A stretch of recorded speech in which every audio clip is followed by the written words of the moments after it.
En Pedro Poveda vamos a encontrar un referente que nos puede ayudar a encontrar los caminos adecuados, porque él supo de tiempos difíciles que ponían en juego su capacidad de resistencia y se lo jugó todo a la carta del creer. Creer en Dios, creer en las personas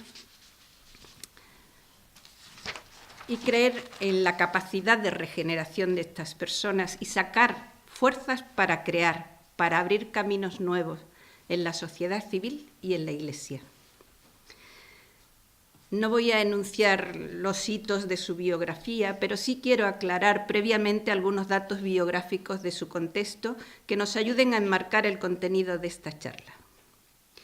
Me interesa destacar especialmente los aspectos de su vida que justifican y ayudan a comprender el título de esta intervención: Creer y crear en tiempos difíciles. Pedro Poveda, nacido en Linares, Jaén, el 3 de diciembre, su cumpleaños es hoy, de 1874, fue ordenado sacerdote en Guadix, en donde se comprometió con las personas más marginadas de la sociedad y fundó las primeras escuelas para los habitantes de las cuevas en 1902. Esta fue una época de plenitud juvenil que terminó con una de las más dolorosas experiencias de su existencia. Poveda se tuvo que autoexiliar de Guadix para evitar males mayores. No me puedo entretener en esto, pero sí enunciarlo porque fueron aquellos tiempos difíciles. Se autoexilió de Guadix y encontró en Covadonga la paz, el sosiego y las fuerzas para no desfallecer. Enseguida que tuvo fuerzas, no se encerró en su dolor, ni se dedicó a cultivarlo en la paz de la montaña. Por el contrario, fue en Covadonga en donde Poveda encontró la medida de su grandeza después de haber bebido la copa del dolor y de la humillación. En Covadonga se movilizaron todas sus energías creadoras para ponerlas al servicio de la educación y la cultura e intentar conciliar el diálogo entre la fe y la ciencia en unos momentos en que los enfrentamientos político-religiosos lo hacían aparentemente imposible.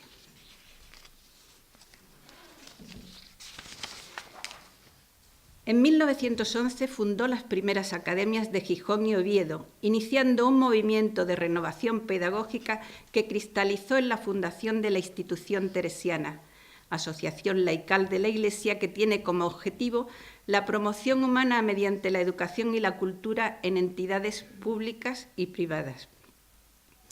Por voluntad del fundador, el referente modélico para los miembros de la institución teresiana son los primeros cristianos.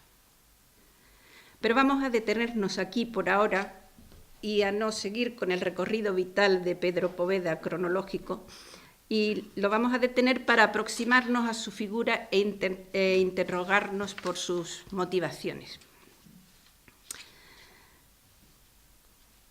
No elijo el recorrido cronológico, he elegido un modo de acercamiento que se centra más bien en la época de su madurez, pero sí aspiro a dar, a través de esta aproximación, una idea global de los ejes que vertebraron su personalidad y su pensamiento, y que explican la coherencia interior de la rica y plural aventura de su vida.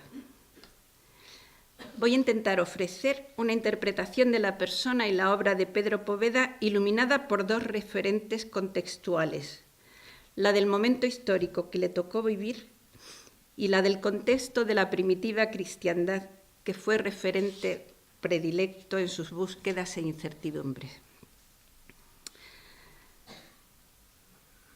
Pedro Poveda dice: la obra que pretendemos realizar ha de ser idéntica a la que inauguraron los primeros cristianos.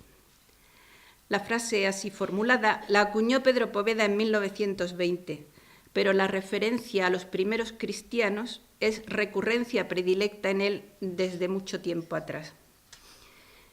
El proponerlos como prototipo para los miembros de la institución teresiana, la obra que él fundó, es el momento final de un proceso. Es la certeza ya madura del que sabe que una imagen vale más que 1000 palabras, porque con ella podía expresar un modo de ser y un modo de actuar capaz de inspirar e impulsar la acción evangelizadora de la Iglesia española en los momentos difíciles de las primeras décadas del siglo XX. Llama mucho la atención el hecho de que Pedro Poveda acudiera a un referente tan lejano en el tiempo, tan anónimo, tan insólito como los primeros cristianos, tan insólito hasta entonces en la tradición de las obras eclesiales, que normalmente entroncaban con esplendorosas figuras de la espiritualidad pertenecientes a las grandes obras religiosas. Sorprende también que él, que tenía una clara conciencia de la necesidad de renovar el mundo y la Iglesia, elija un modelo antiguo para insuflar savia nueva. ¿Por qué lo eligió? ¿Qué aspectos concretos quería poner de relieve? ¿Dónde encontraba las similitudes entre las circunstancias de la sociedad de los primeros cristianos y las de su época para que el modelo pudiera desplegar todo su poder de sugerencia? Para entender la validez del referente y el acierto de Poveda al elegirlo, hay que recordar algunos datos del torbellino de ideas y actitudes contrapuestas que se debatían en Europa y en España, en la España de la época. Europa había vivido un proceso secularizador, comenzado en la época de la Ilustración, en el que bajo los auspicios de la defensa de la razón, se pretendía liberar de la tutela de la fe cristiana las diferentes esferas de la vida social. Este proceso, en definitiva, pretendía instaurar la modernidad como una forma de concebir la existencia radicalmente diferente a la tradicionalmente vivida en Europa desde la Edad Media, en la que todos los ámbitos de la vida social, absolutamente todos, se mantenían bajo la inspiración del cristianismo o bajo su dependencia. El desarrollo del pensamiento, del arte, la educación, el marco referencial de los valores, todo estaba bajo la tutela de la Iglesia y era un ambiente cristiano. Desde la Edad Media en Europa se había vivido una cultura de cristiandad. La modernidad aspiraba a instaurar una cultura secular, es decir, totalmente independizada de cualquier poder religioso. De entre las diferentes esferas sociales que clamaban por emanciparse de la fe, fue el ámbito de la ciencia, entendida tanto como desarrollo del conocimiento, que es el progreso científico, como su transmisión, que es la educación, fue este ámbito el que más violentamente luchó por obtener su autonomía. A la luz del culto a la razón, la ciencia trató de ser un movimiento omnicomprensivo del hombre y del mundo que se presentaba en cierta manera como sustitutivo de la fe, o al menos en claro divorcio con ella.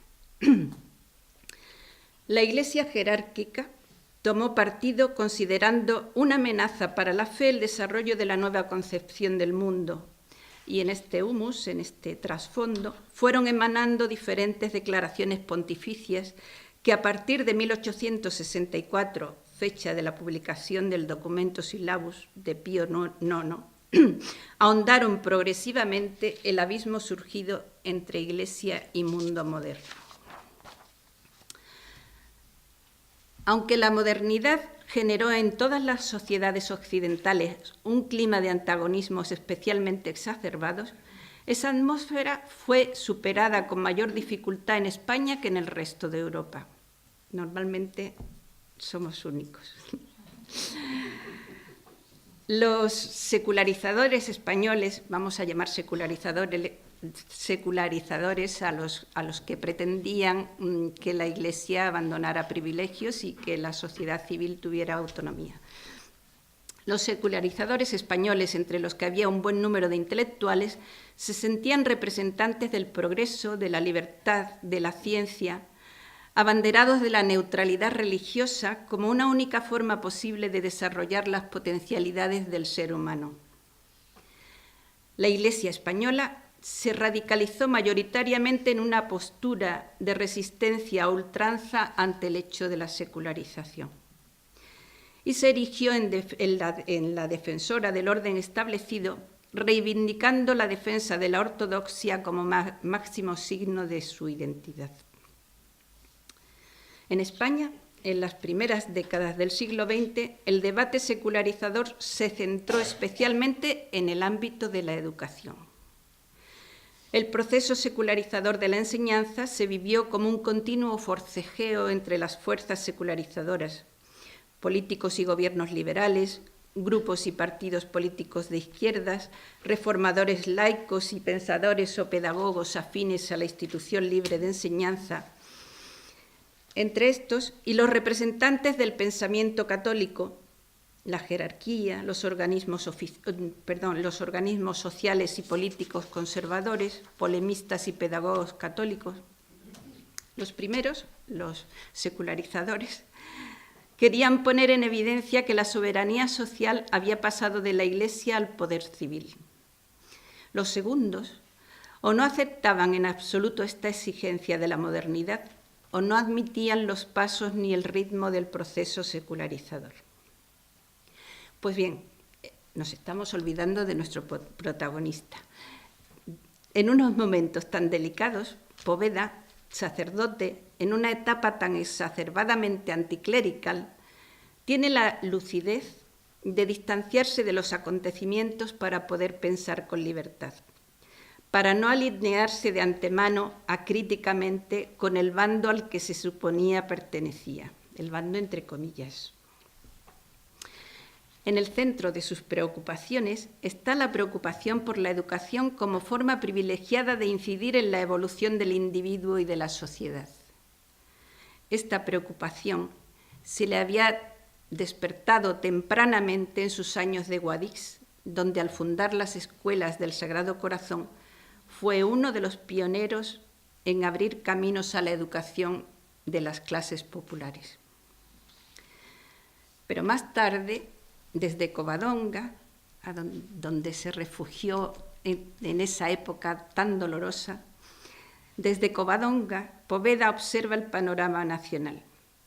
Lee, viaja repetidas veces de una parte a otra de España, en aquel tiempo en el que los trenes eran horribles, pulsando ambientes, manteniendo conversaciones con los unos y con los otros. Piensa mucho y ora. Tiene continuamente la cabeza y el corazón en el momento presente, son sus palabras. Y desde ahí busca incansablemente los caminos del futuro. Y aquí que el futuro se le empieza a revelar con toda su potencialidad, desde la vuelta a las raíces, a los orígenes del cristianismo, a ese momento en que las alianzas con el poder político aún no se habían dado en la Iglesia y el mensaje de Jesús se vivía y se transmitía con la fuerza de lo genuino. Poveda comprendió que muchos de los males de su tiempo eran el fruto lógico de los excesos provocados por la cultura de cristiandad, las alianzas con el poder, la ortodoxia o ultranza como freno en ocasiones del progreso científico, al invocar la superioridad de la fe sobre la ciencia, la rutina de un cristianismo vivido sin peligros ni contradicciones desde la suave molicie que presta el apoyo social. Comprendió todo eso y comprendió también que muchos de los postulados de los secularizadores contenían el benéfico germen del progreso social. En concreto, en el campo de la educación, él admiró e incluso se inspiró en los modernos métodos de la institución libre de enseñanza. Pero tuvo la clarividencia de advertir que la pretendida neutralidad religiosa por el fragor de los enfrentamientos ambientales se convertía a veces en clara hostilidad hacia el catolicismo. Pedro Poveda era muy agudo. Poveda intuyó que si la secularización de la sociedad era la alternativa planteada a la cultura de cristiandad, había que volver los ojos en busca de referencia a los tiempos anteriores al siglo IV. Porque fue entonces cuando la Iglesia pasó, en el siglo IV, pasó de una situación de persecución a una situación de alianza con el Estado, y fue esta situación de dominio la que permitió una sacralización progresiva y en muchos casos abusiva de todas las esferas sociales. se hacía necesario dar un salto atrás para poder saltar hacia adelante. En época de radicalismos, Poveda buscó un modelo más allá de cualquier ideologización que permitiera, con su poder evocador, recuperar la posibilidad de diálogo con las fuerzas movilizadoras de la cultura de su época. Y lo encontró en los cristianos de los primeros siglos, los que vivieron los momentos difíciles de la persecución y estaban libres de las ataduras del poder y de los privilegios. Poveda, hombre de contrastes, y aludo nuevamente al hecho de que era un clérigo, vuelve los ojos a la época más laica, entre comillas, de la historia de la Iglesia, para poder recuperar un modo de evangelizar a la altura de las circunstancias de su presente. Y ahora me van a permitir un inciso para introducir a continuación algunas aclaraciones como concesión a una deformación profesional mía, que es mi afición por las etimologías, para no incurrir en antagonismos y aclarar lo que quiero decir con la época más laica de la Iglesia, de que he hablado antes. Pues bien, el término laico es un adjetivo de origen griego que significa inicialmente del pueblo, pues se relaciona con el sustantivo laos, pueblo. Se emplea por primera vez en el año 95 y se usa muy escasamente hasta el siglo III.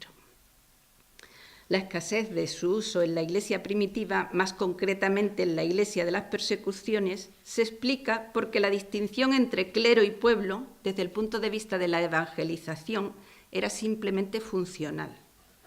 Todos evangelizaban en virtud de una misión que correspondía a todo el cuerpo eclesial. Todos eran pueblo de Dios, e incluso los teólogos, algunos de los teólogos de esa época, eran laicos en su mayoría. En la época posterior a Constantino, por los cambios producidos en el seno de la Iglesia, los clérigos y los monjes se identificaron con los hombres espirituales y el ideal de vida cristiana pasó a ser el monástico, el de la huida del mundo.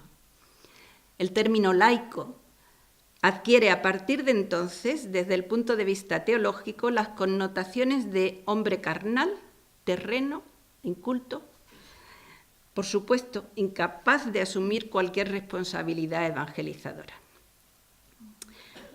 En la Edad Moderna, el proceso de secularización provocará la necesidad de que los laicos vayan asumiendo tareas en la Iglesia, pero habrá que esperar hasta el Vaticano II para que se supere toda la idea de separación y se sitúe nuevamente a los laicos, al menos teóricamente, en el puesto que tenían en la Iglesia primitiva.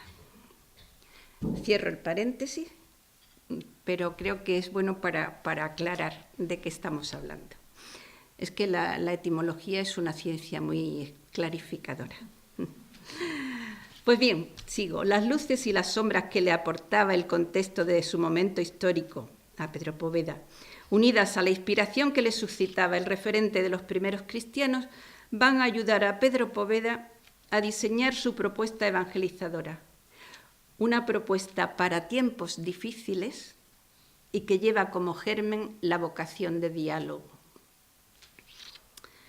Ante la propuesta laicista de su momento, Poveda pretende rescatar un nuevo modo de articulación entre aparentes contrarios que el laicismo suponía irreconciliables, que eran la fe y el humanismo, y la fe y la ciencia. La pretensión de superar este reto va a ser la inspiradora de los ejes que vertebran su propuesta evangelizadora. Era una propuesta con vocación de diálogo porque Poveda intuía y confiaba en la posibilidad de desmontar en el futuro los mutuos prejuicios entre Estado e Iglesia de forma que fuera posible una actuación no hostil, sino independiente y dialogante en la común tarea de humanizar.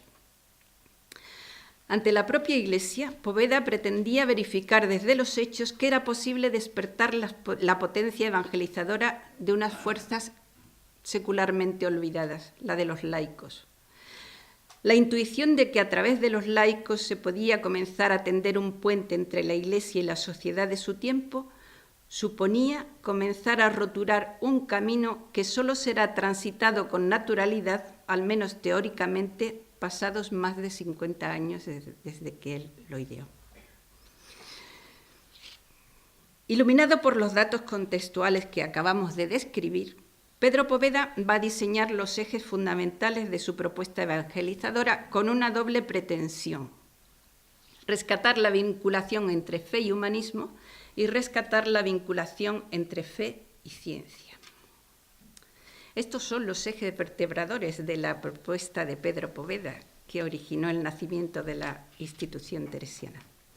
Bien, me detengo un poquitín solo en hablar de cómo rescatar la vinculación entre fe y humanismo.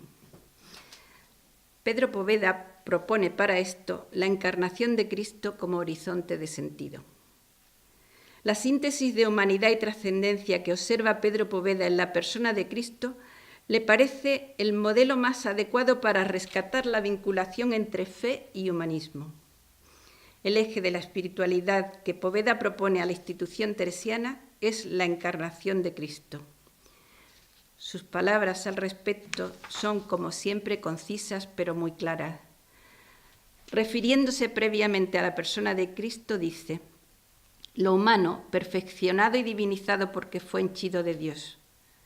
La encarnación bien entendida, la persona de Cristo, su naturaleza y su vida, dan para quien lo entiende la norma segura para ser santo con la santidad más verdadera, siendo al propio tiempo humano con el humanismo verdad.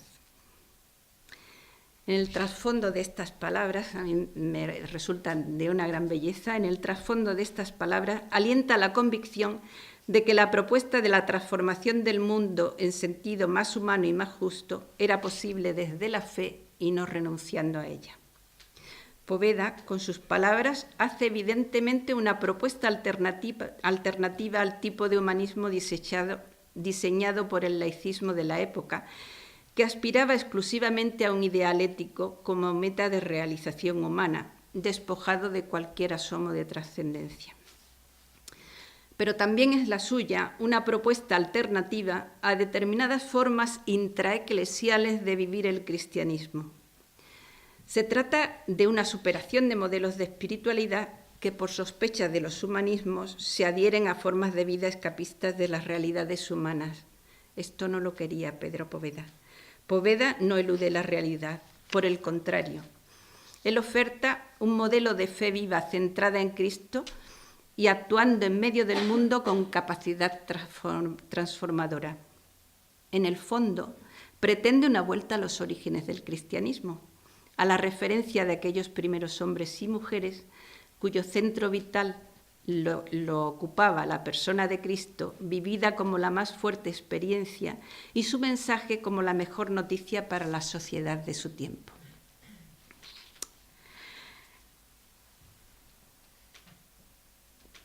También Pedro Poveda, con su propuesta, pretende rescatar la vinculación entre fe y ciencia, que en aquellos tiempos de secularización se había visto como incompatible. En la propuesta laicista, fe y ciencia eran incompatibles. Esta incompatibilidad se expresó desde registros teóricos diferentes. El racionalismo, porque la absolutización de la razón, como antes he indicado, había llegado a ser un discurso tan totalizante como una religión, el naturalismo, etc.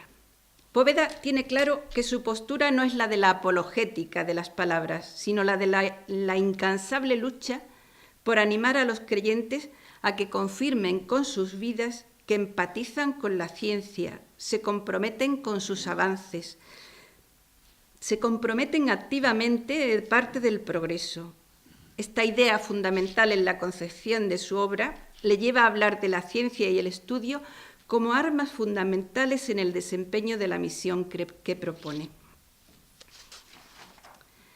A la hora de definir lo sustancial de su obra, dice: para mí está fuera de toda duda que el espíritu es lo primero en nuestra obra, no solo lo primero, sino lo esencial.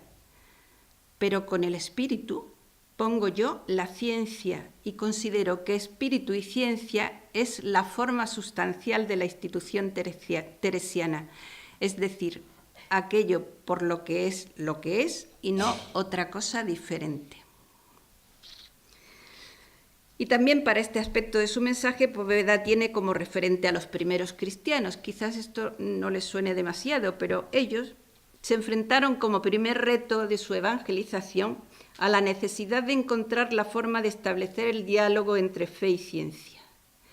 Este diálogo se formulaba en el momento de la cultura cristiana inicial. Este diálogo se formulaba en su momento como la posibilidad de dialogar con la cultura del mundo grecolatino, con un humanismo que había producido obras culturales magistrales, pero que no podía admitir la dimensión trascendente. Si recuerdan, el encuentro de Pablo con los griegos en el Areópago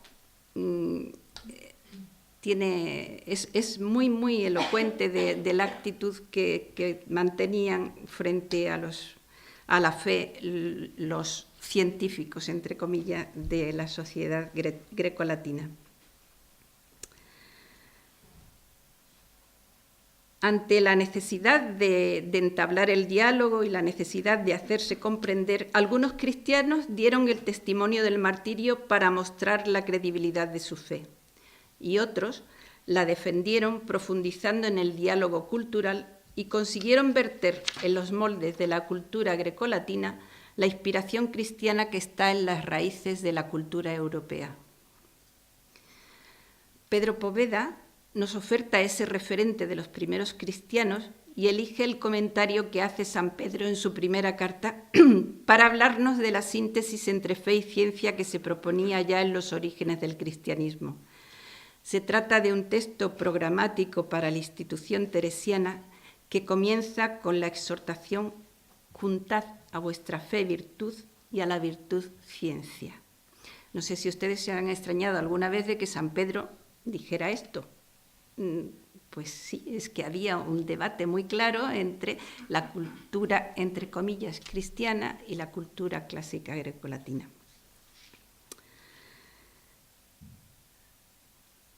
Poveda pensó también en quiénes podrían llevar a cabo su proyecto, quiénes serían los agentes adecuados para su propuesta. Nos vamos a detener unos momentos en este tema para poder comprender los aspectos en que más decisivamente se refleja el referente de los primeros cristianos en la obra povedana. Los agentes de la propuesta povedana. El reformismo religioso iniciado por los secularizadores a finales del XIX va a derivar en una serie de reformas legislativas y políticas gestadas y desarrolladas en las 3 primeras décadas del siglo XX.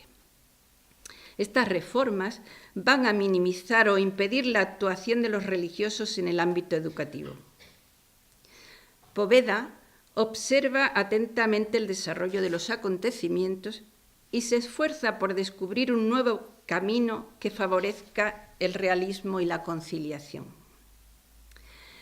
En el debate entre educación confesional y educación estatal, planteado como lucha entre opuestos irreconciliables, Poveda intuyó que lo urgente, lo importante era educar, estar presentes en los ámbitos en que se genera el desarrollo de los modelos culturales y de los movimientos sociales. Y es esta persuasión la que le inspirará el diseño de su propuesta, en la que no pretendió enfrentar sacralidad o clericalismo a laicismo, sino que lúcidamente se dio cuenta de que había que actuar en una doble dirección: favorecer la presencia de los laicos bien preparados profesionalmente en la enseñanza estatal y propiciar la creación de centros regentados también por laicos donde se formara el profesorado. Estamos en los orígenes de la institución teresiana. En síntesis, el camino que Poveda pretendía roturar era el de dar carta de adultez a los laicos católicos y dejar que estos fueran protagonistas de un nuevo modo de formar personas y de un nuevo estilo de ofertar la fe, sin imposiciones, simplemente transparentándola con la elocuencia de los hechos. Y cuando Poveda se puso a pensar en quién o quiénes realizarían esta misión, no distinguió inicialmente entre hombres y mujeres. Su finalidad era unir a los laicos y laicas docentes católicos en un proyecto pedagógico según la modalidad que acabamos de sugerir. Pero por azar o por providencia, fue un grupo de mujeres el que entendió su inspiración y se comprometió con su proyecto. Podríamos preguntarnos si Poveda, al llevar adelante su obra con mujeres, hizo de la necesidad virtud. Ellas le respondieron, luego con ellas comenzó la tarea. Pero cuando se ahonda en sus escritos y en sus acciones, se advierte claramente la confianza que él tiene en la mujer, y es una confianza tan sin reticencias que resulta evidente que él descubrió tempranamente la fuerza de transformación social de la mujer adecuadamente formada y apostó por ella. Y en esto nuevamente se evidencia su lucidez y su audacia para abrir caminos en una época en que las corrientes feministas estaban apenas naciendo en España. Recordemos los numerosos textos en que Poveda ofrece el referente de las primeras mujeres cristianas, en los que las describe con unas cualidades totalmente contraculturales si evocamos el contexto social en que vivió. A mí me resulta especialmente sugerente un texto de 1912 que es una verdadera proclama de la importancia de la mujer cristiana en la época de los orígenes. Poveda estaba ayudando a alumbrar un nuevo modelo de iglesia. Rectificó. Apostaba por el modelo de las raíces, del cristianismo primitivo, en el que todos, presbíteros y diáconos, y toda la comunidad cristiana, tanto hombres como mujeres, eran laos, laicos del pueblo, y todos tenían la sagrada tarea de evangelizar. Ellos superaron el reto de transmitir su fe en un Dios único en medio de una sociedad politeísta e intentaron transformarla estando presentes en todos los pueblos, ciudades y trabajos, sin diferenciarse aparentemente de los demás, pero con el vigor de una fe sin fisuras centrada en la persona de Jesús. Ellos no impusieron, sino que transparentaron allí donde estaban los valores que poseían y la fe en que creían, llegando a ser, según la bella expresión de la carta a Dioñeto, como el alma del mundo. Bajo la inspiración de los primeros cristianos y utilizando la metáfora evangélica «vosotros sois la sal de la tierra», Poveda va describiendo cómo entiende él el modo de estar en el mundo de las personas que integran su proyecto. Dispersas, aunque cohesionadas, imperceptibles, pero aportando un inequívoco sabor. Y también a la luz de esta metáfora va diseñando cuidadosamente el modo de ser de sus colaboradoras y el que deben transmitir a las personas que forman. El reformismo religioso que brota de los escritos de Pedro Poveda consiste en el de la experiencia vital de un cristianismo atrayente, tolerante, conciliador, pero capaz de no adulterar, de no mistificar los ejes vertebradores de su fe y de expresarla al mundo como oferta de sentido.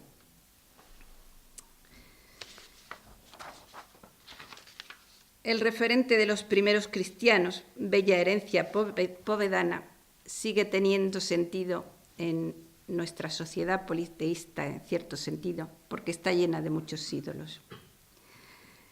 Hoy, con esta referencia de los primeros cristianos, hoy se necesitan personas que crean con una fe que nos permita unirnos a todas las personas de buena voluntad para crear un mundo mejor en estos tiempos difíciles.